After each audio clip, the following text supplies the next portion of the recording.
Hello guys, this is Matrix Ray, and I'm showing you some resolution comparisons between native 1440p versus native PS2. I will also be doing some frame rate testing and show you guys the best settings for Serious M next encounter. We are using large frame buffer, a custom resolution of 2560 by 1440p native, 16 times anisotropic filtering, mapping is on automatic, full direct 3D recommended, and we are using 16 times MSIA. At 16 times MSIA, this game costs 1.2 gigabytes of video RAM at 1440p. We are using texture filtering of display and FXAA shader. Also, we have bilinear PS2 and Direct 3D 11 on. This game doesn't have blocky HUDs, so you can just use the default preset, which is bilinear PS2.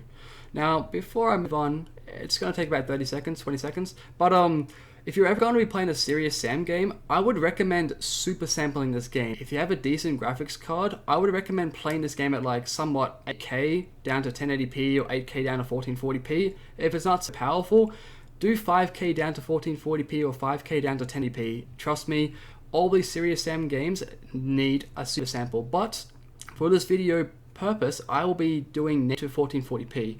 Keep in mind, it still looks pretty good though.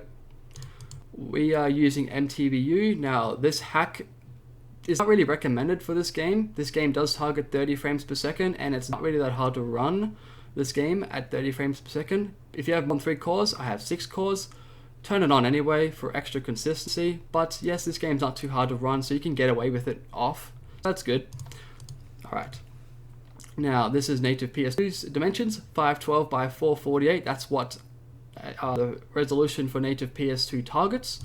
Now my frame counter is on the top left, so if you see a frame drop, that means I've lost game speed. Now as you see, this is native PS2. It is very, very blurry, and there's a lot of aliasing. Now, since the ground texture is extremely blurry because the environment on these games are just ridiculously big, I can't really tell if this game's using trilinear or anisotropic filtering ×1. I doubt it for a PS2 game, but if we go to native 1440p, as you see that everything looks a lot clearer, and obviously the texture filtering seems to be working at 16 times. Very, very important for Serious Sam games. You always need 16 times anisotropic filtering to work at a ridiculously high resolution. As I mentioned, 5K, 8K, even 10K at one point, if you have like the graphics card for it one day. But here we go, let's try this out. Let's get some enemies on the screen real quick. So we got a bunch of enemies on the screen now, and we're running this game at 30 frames per second. That's what the game targets, so we'll see how we go. I'll be shooting while talking. So this is native 1440p. As you can see, all the details in the background. We're standing like miles away from that door right now. You can see that X in the background. If I go to native PS2, you can still see the X, but you can barely tell what it is. It's a lot blurrier, and it's hard to see all the nice detail this game has at high resolutions.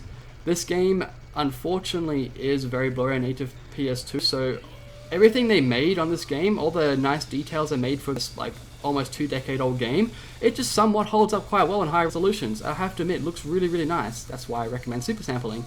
But otherwise, this game looks really, really nice, even at 1440p native, and it is really, really good.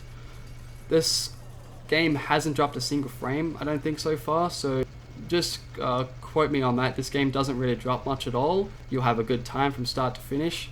And so let's have a look at the HUDs. So as you see, this is the HUDs right here. You can see the refresh rate on this animations at 30 frames per second, so half the rate from 60 frames. And well, the text looks quite somewhat decent clear. That looks kind of good.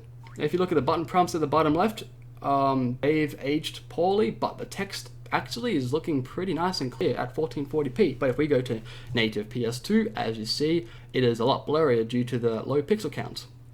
And the button prompts look even worse. Look better at 1440p, which is nice, but still show its age.